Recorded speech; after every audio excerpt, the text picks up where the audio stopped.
Hello everyone, welcome back to another episode of Technologyglance.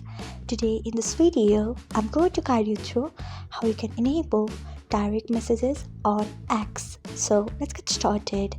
Firstly, open X app in your device. Then tap on your profile icon. Next tap on settings.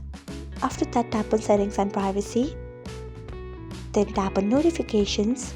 Next tap on preferences. Then tap on push notification. Next scroll until you find direct messages.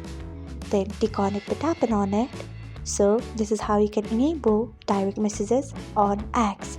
Thanks for watching. If you found this guide helpful, we would love it if you hit the thumbs up button below.